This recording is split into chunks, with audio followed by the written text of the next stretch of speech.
You can't accuse India of being a tariff abuser and at the same time expect a strong U.S.-India relationship, particularly in regard to China and other threats to the peace and stability of the Indo-Pacific region. I think that Prime Minister Modi and his administration know President Trump very well. They know how to flatter him, whether it be with Howdy Modi or Gujarat conventions, and they will come up with something which at least defers any immediate adverse impact on U.S.-India economy. Economic relations. That's at least my hope, and I think the most likely outcome in view of the president's comments today. I think Prime Minister Modi, Minister Jaishankar, Minister Goyal have all done masterful diplomatic jobs in terms of dealing with what I would consider to be a very difficult personality in regard to President Trump. Vivek Reddy, former Assistant Secretary of Commerce for Trade Development, on the upcoming U.S.-India reciprocal tariffs. Ray, thank you so much for talking to me, and I really appreciate your time. Well, I'm happy to be here, Rena. President Trump claims that the tariffs will work out very well between India and the U.S. What is your assessment of this comment that he made earlier today on the overall tariffs that he is going to announce next week? What can we expect? Well, I think you can expect more of the same that you've seen, and that is a chaotic approach to international trade in destruction, really, of the World Trade Organization and in favor of bilateral deal making. That having been said, there has been progress made in the bilateral talks between India and the United States. And as you know, Prime Minister Modi and Minister Jaishankar and Minister Goyal have all been very attentive to Trump. They know him from his first term, and they have endeavored to make it so that one, President Trump feels flattered, and two, to give him something that he can hold up as a triumph. So I don't know exactly how he thinks he's going to square the circle. He says that he's going to announce these reciprocal tariffs on April 2nd. And yet at the same time, you have the government of India saying, well, we're moving toward an agreement in September. My best guess is that, as in the past, the can will get kicked down the road and there won't be anything immediate, although there will be bluster about how America First is being applied to the economic relations between the U.S. and India. It's my hope that the relationship, of course, will continue to be strengthened economically. I don't see a separation really between strategic matters and trade matters. They're all part of the same reality. And you can't accuse India of being a tariff abuser and at the same time expect a strong U.S.-India relationship, particularly in regard to China and other threats to the peace and stability of the Indo-Pacific region. What key sectors in the past, and what key sectors do you think that will be impacted the most? And how do you think these tariffs will be different from the previous U.S.-India trade negotiations or trade talks, as we call it?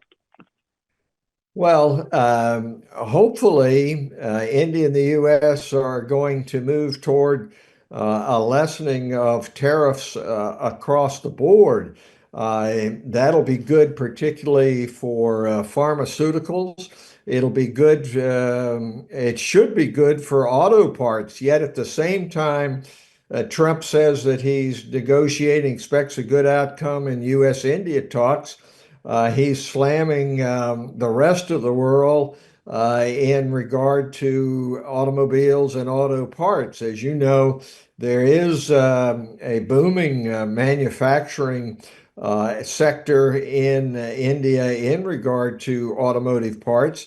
And that should be an area which is benefited by these talks. But as I said earlier, unfortunately, there doesn't seem to be an overall ethos and strategy for the U.S.-India economic relations. It's one of a transaction, and what do we get today, and what can we hold up as a victory for the president? Again, though, I think that Prime Minister Modi and his administration know President Trump very well. They know how to flatter him, whether it be with Howdy Modi or Gujarat conventions, and they will come up with something which at least defers any immediate adverse impact on U.S.-India economy, economic relations. That's at least my hope, and I think the most likely outcome in view of the president's comments today. Now, you said, this has played out before, and it's often pushed under the rug when it comes to, a trade deal between the two nations. What are the potential economic consequences for U.S. and India businesses across technology, agriculture, pharmaceuticals, and manufacturing if things go south on April 2nd? Well, if they go south, which is kind of what happened in the first term of Trump, as you know, there had been movement toward a lessening of trade barriers, toward an agreement that was something like a free trade agreement, and it collapsed at the end. I don't expect that to happen at this time, but if it did, I think it would be disastrous because right now India is still a very fast-growing economy, has a great trade surplus with the United States, and it's a part of an ever-increasing partnership between these two largest and I think greatest democracies in the world. The idea that somehow, though, that India has to bend to the Trump view of what is America first is very troubling. You can't have a situation in which America first only means first, last, and only, and what happens immediately. As you know, Prime Minister Modi and India have been strong supporters of the World Trade Organization, which had a due process, rule of law approach to trade. That seems to be going out the window. And if you just take a look, for example, at pharmaceuticals, that is an area in which India is really should be the pharmaceutical resource for the world. But if you are going to use that trade, it's going to have harmful effects, not only in U.S.-India relations, but the health and well-being of people across the world and in the United States. And you can take other sectors as well. Manufacturing, we've been trying to reach an agreement with India in regard to semiconductor manufacturing. In the Biden administration, there was a great movement toward friend sourcing. That means moving from an adversary like China to a friend like India.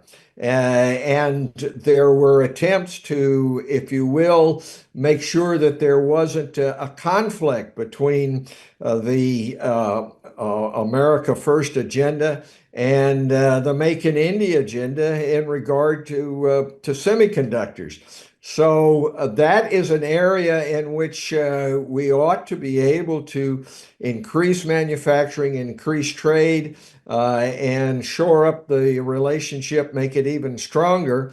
But it remains to be seen whether or not this is actually going to come about, because the Trump administration, even though they say it's bilateral with India, they keep doing things across the board, saying reciprocity is going to apply to everybody equally, that you aren't going to have the imports in regard to automobiles and automobile parts. And as I said, the parts manufacturing is a very important part of the U.S.-India relationship now. And you can go on to machine tools, you can go on to the traditional areas in terms of gyms, in terms of textiles. But what Trump seems to be doing is looking for sort of headlines, as you know. He's talked and already has gotten some concession on Harley Davidson motorcycles coming in, pistachios from and almonds from California. So I think what you're going to have is a mix of concessions, some lowering of tariff barriers, which are very welcome because India has been a high tariff nation. But you're going to have to really look below the hood, if you will, to figure out exactly where it comes, because there doesn't seem to be rhyme or reason at this point in terms of what the strategy is. Is trade being used to strengthen the relationship with a great democracy like India, or is it being used to browbeat Canada into being the 51st state, or is it being used to really cut Europe off from a security umbrella? Or is it being used for fentanyl? All of these things have been cited as goals. Immigration, what is going to happen with India in regard to services? The free movement of technical workers between India and the U.S. is vital both to India in regard to its economic development and to the U.S. Industry. And yet there are voices within the administration who want to cut back on H-1B visas and want to really interfere with the services trade, which, as I say, bears on immigration. So it's a very dangerous time in regard to U.S.-India economic relations. I do believe that because the Prime Minister and his administration have diagnosed really the president's predilection so well, I think that there will be some progress. But we really need to move to something that is substantive, that has these two great democracies in something that approaches a free trade relationship, so that the resources, which are so great in India in terms of technical resources and even in manufacturing, just shifting defense production from just a sales arrangement to a Make in India. All of these things need to be addressed, but they can't be addressed simply with we're going to make a deal and we're going to come out on top, and we'll be able to say that a great victory has been achieved, which has been the history of what has happened so far in the first 2 months of the Trump administration. Right. Now, from a geopolitical standpoint, how do these tariffs reshape the strategic relationship between the United States and India? You did talk about it briefly, but let's just dig in a little deeper and understand, from a geopolitical standpoint. Well, I think this is really fundamental. When the U.S.-India relationship opened up in the early 1990s, it was really in large part driven by reforms in India, which made it possible to have an economic relationship which had not been in effect during the period of estrangement between the U.S. and India. I wrote a book on this, which was published in 2010, and I was the assistant secretary who worked with Ron Brown, Jeff Garten, and others to do the presidential trade missions, which opened it up. And that led then to a deal on civil nuclear, which in turn provided a level of trust between the U.S. and India, which has borne great fruit strategically. Now, it hasn't done as well commercially as it should. And that is a hopeful outcome of negotiations now. But the point is that the economic relationship has been a driver in the U.S.-India relationship. And it cannot be the case that the progress which we have made in U.S.-India relations will continue if there is this sledgehammer approach to India in regard to tariffs and economic trade, and indeed to the rest of the world. And you have the common interest in regarding to India. India's wanting to get China to play by the rules, that they don't just say our natural products belongs to China. And in regard to the South China Sea and the Indian Ocean, that China is able to control that. And so the economic basis for the relationship, it's not solely the basis, but it is a very, very strong indicator of how the relationship will grow and continue. So if it does not happen, then what happens is that it becomes sort of every nation for itself. And everybody moves toward the Trump view, which is one of transaction. It's not the Trump view is transactional as opposed to relationships. If you were involved in a relationship, which the U.S. and India are and should be, then you try to work out something which is a proverbial win-win kind of situation, which benefits both parties.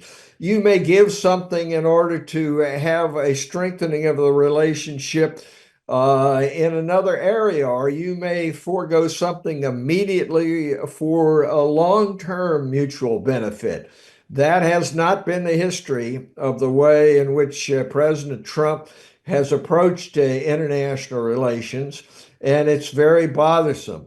As I say, and I'll repeat, I think Prime Minister Modi, Minister Jaishankar, Minister Goyal have all done masterful diplomatic jobs in terms of dealing with what I would consider to be a very difficult personality in regard to President Trump.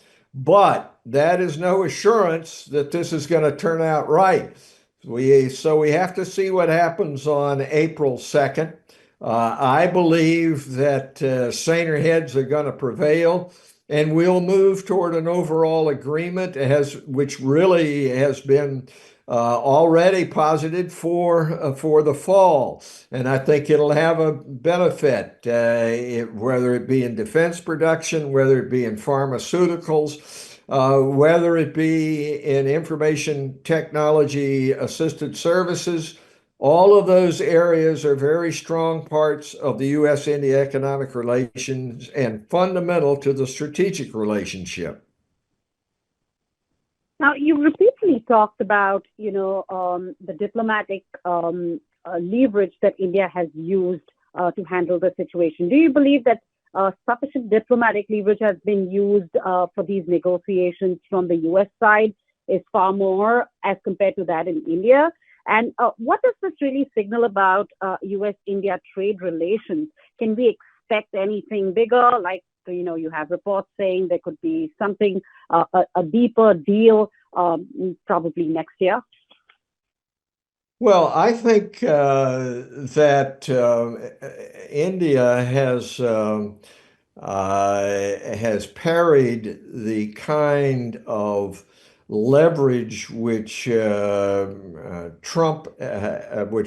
Trump has tried to use, and the stock in trade for President Trump is you need us, we don't need you. And that has been effective in some cases with some other nations. But I think India has not succumbed to that. I think that India, because of its size in terms of population and talent, because it is a growing market, whereas in the rest of the world you find a very difficult situation, whether it be in China or Europe, in terms of tapping into growth because it has moved to solve some of its infrastructure problems. It hasn't had to succumb to that kind of approach. Now, that having been said, it doesn't seem to me that India has been able to use the leverage which it has to get President Trump back into a rules-based approach and be able to have a relationship for the long run. As I say, basically, this transactional bilateral approach destroys the World Trade Organization and the mechanisms which had been put in place, thanks in large part to India being able to cooperate and work with other nations. And so what has happened is you've fallen back to a pre-World Trade Organization, a pre-multilateral approach to that which obtained in the early part of the 20th century. I think India is playing its hand within the 4 years of the Trump administration. We have to move back to a rules-based approach, which takes a comprehensive look at world trade, as well as seeing immediate needs for strategic cooperation against a competitor such as China. And we don't have that at this point, and India hasn't been able to use its leverage to move the Trump administration. And to be fair, of course, nobody else in the world has either. But it's very early in the game. It's only 2 months into this. There's been great harm done so far, and hopefully, at least the U.S.-India relationship is on a track to be able to ameliorate the harm which has been done to the world trading system. Right. Now, you've observed and seen India's growth story over the last few decades now. How might these tariff policies influence India's economic positioning in the world? Well, it's been more than a few decades. Actually, I was in India as a Fulbright student in the mid 60s. So I've seen it change completely. And I've seen the self-assurance grow in India of its economic capabilities. And hopefully what will happen is out of these negotiations and separate and apart from the sort of sledgehammer approach which the Trump administration has taken, there will be a progress toward freer trade between the United States and India. That will bear terrific benefits both to the common man and woman in India and the United States, and to being able to build peace and stability in the world. I think, of course, the danger is that the same thing that happened in at the end of the first Trump administration will repeat itself, and that is that there will be an overreaching by the Trump administration trying to enforce its view of the world based upon a mistaken view that you can have a fortress America economically and continue prosperity. I think that that would be a huge setback for the Indian economy as well as the U.S. We are now already feeling the impacts of the chaotic approach to tariffs in the United States economically. We've had some of the worst results with the Dow Jones and other indices in terms of stocks. And if you look at what consumer confidence is in the United States, it's plunging. And so we're having that kind of impact. And India, likewise, it'll have an adverse impact on the Indian economy. It is not the case, even though some believe it to be the case, that India doesn't need the rest of the world. The fact is, the great engines of innovation are in the United States, and India needs to be able to tap into that technological innovation. The fact is that capital is needed, and the United States has capital for investment. Trade and investment go together. You can't have a situation in which trade plummets and the kind of investment which is needed to promote manufacturing and for other purposes, capital expenditures in India. You can't have that investment unless you're able to tap into stable and vibrant capital markets. So the knock-on effect of failure in regard to U.S.-India relations would be very serious for the economies both of India and the United States. Right. My last question.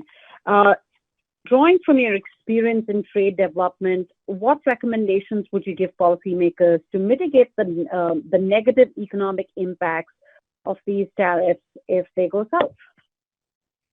Well, I think that what India has to do is to evaluate its position with the rest of the world as a hedge against the United States.